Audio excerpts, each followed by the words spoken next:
자, 불구대천의 원수 이진숙의 잔당을 무너뜨리기 위한 관련 뉴스부터 먼저 시작하도록 하겠습니다. 우리는 이진숙만 봐요. 네, 어제 최민희 과방위원장을 비롯해 민주당 소속 과방위원 10명이 방통위 사무실을 방문했습니다. 방통위 현장 검증을 하기 위해 갔는데요. 김태규 방통위원장 직무대행을 상대로 2인 체제에서 이뤄진 공영방송 이사 선임 의결 과정과 국무회의에서 통과된 방송사법 제2요구안에 대한 방통위 입장을 묻고 상임위원과 국장급 관용 차량 운행 일지 등의 자료를 받으려고 갔습니다. 그런데 김태규 직무대행이 국무회의에 참석한 다음에 자리를 비워서 과방위원들이 상황실에서 대기를 했는데, 그러면서 이제 사무처 직원들에게 자료 제출을 요구했지만 직원들은 권한이 없다며 제출하지 않았습니다. 결론적으로 그냥 안 만나주면 가겠지라는 차원에서 일단은 현장에서 이제 거기를 안 했고요. 현장에 나타나질 않았고, 그러니까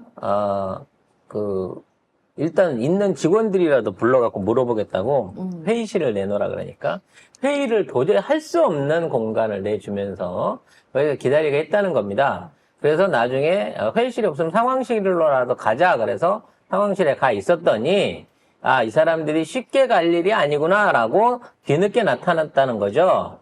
진짜로 국무회의에 참석을 했는지 그에 대한 것도 사실은 좀 찾아봐야 될 거라고 생각을 합니다.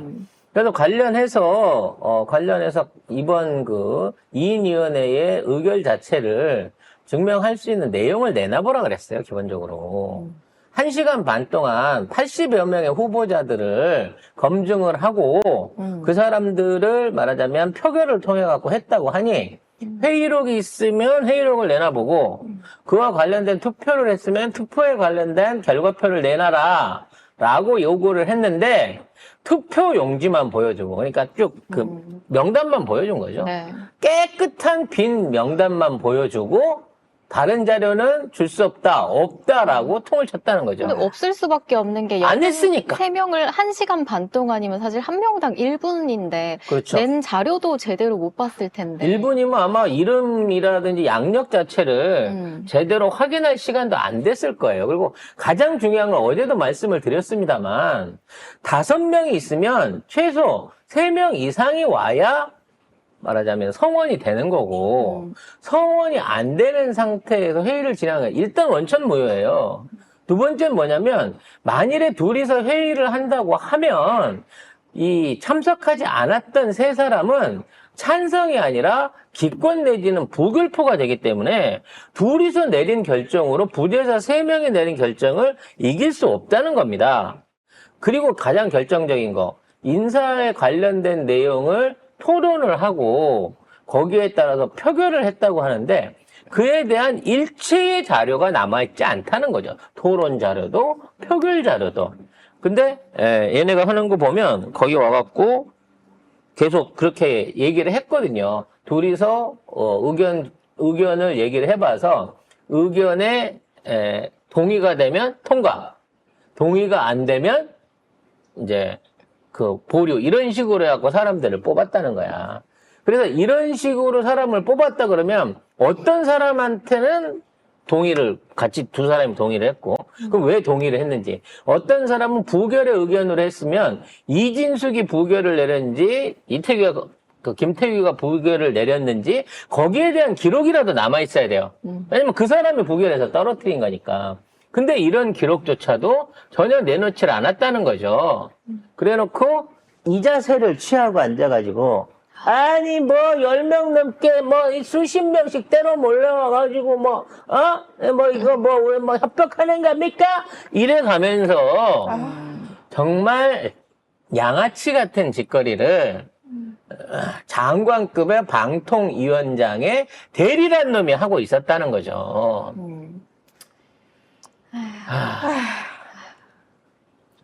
저쪽 애들은 무서운 게 없는 애들이야. 근데 인상이 너무 비슷해요. 저쪽. 그러니까 똑같다니까. 네, 다 생각이 똑같아. 똑같고 다 비슷하잖아. 우리도 늘 보고 있는 그 인상이랑.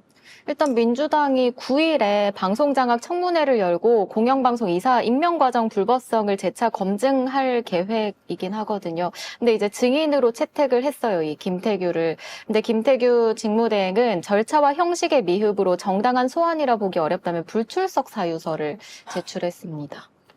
아니, 지가 하는 거는 다 절차가 있는 거고, 불법으로 한 건 절차가 있는 거고, 국회에서 부르는데 그게 절차에 문제가 있어서 못 간다. 이런 뻔뻔한 소리를 하고 있는 거죠. 왜냐면 가면 저도 진숙이 당하는 걸 봤기 때문에 얼마나 개 털릴지는 아는 거예요. 아니 근데 진짜 너무 이 정권이 무도한 정권이구나 싶은 게 국민을 대리해서 앉아있는 사람들이 의원인데 그 의원들이 국회에서 업무상으로 부르는 거잖아요.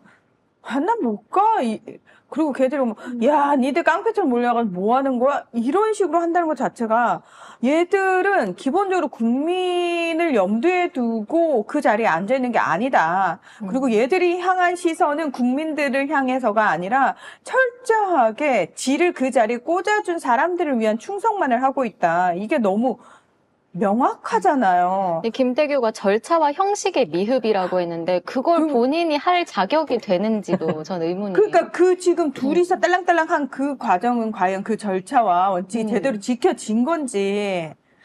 그래서 이와 관련해서는 일단은 이제 탄핵소추안 들어가 직무정지는 돼 있지만 이러한 이사 선임 과정에 피해를 봤었던 그리고 현재 이러한 이사 선임으로 인해서 사실 이제 이 박문진 이사라고 하는 거는 특별한 사유가 없으면 연장이 된대요. 내규상으로 바뀌지가 않으면 기한이 지나게 되면 그래서 사실은 이제 새로운 선임을 안 해도 이 이사들은 연장을 통해 가지고 직무를 계속 이어갈 수 있는 사람인 건데 굳이 이 세 사람들을 미리 뽑아놓은 거야. 얘네 둘이서.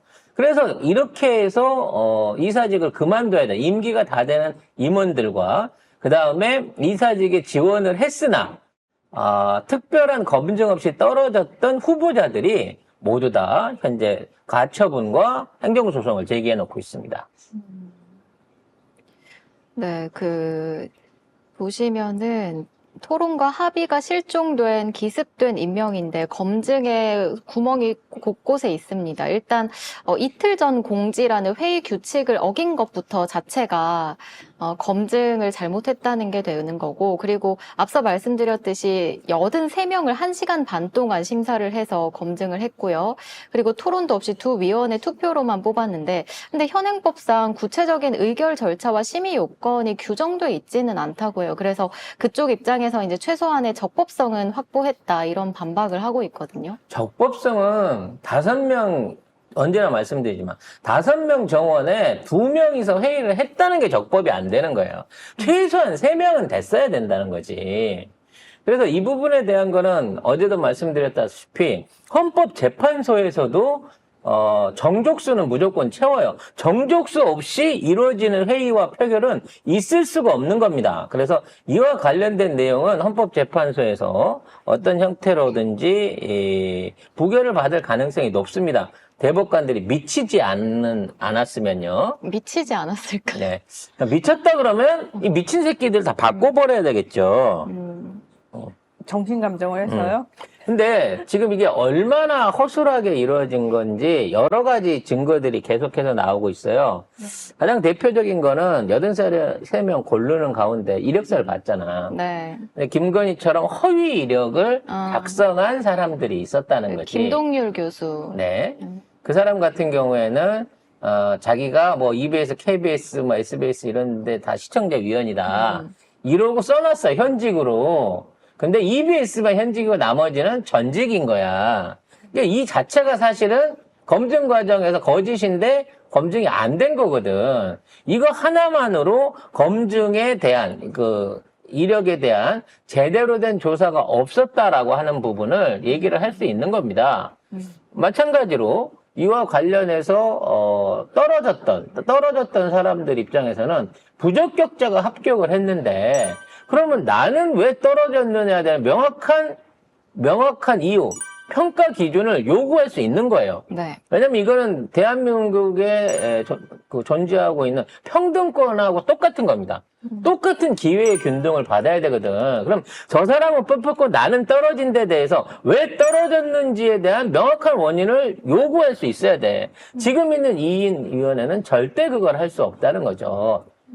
결론적으로 저는 이게 지금 소송이 들어갔기 때문에 일주일 안에 가처분에 관련된 내용들이 나올 거고, 뭐 행정소송의 내용도 오래 걸려야 2, 3개월 안에 정상적으로만 심리가 이루어진다 그러면 최대한 길게 잡아도 2, 3개월 안에 이 내용이 나올 것으로 보여지거든요. 그럼 가처분만 인용이 돼도 현재 있는 박문진 이사들을 못 바꿉니다. 이 가처분만 받아들여져도.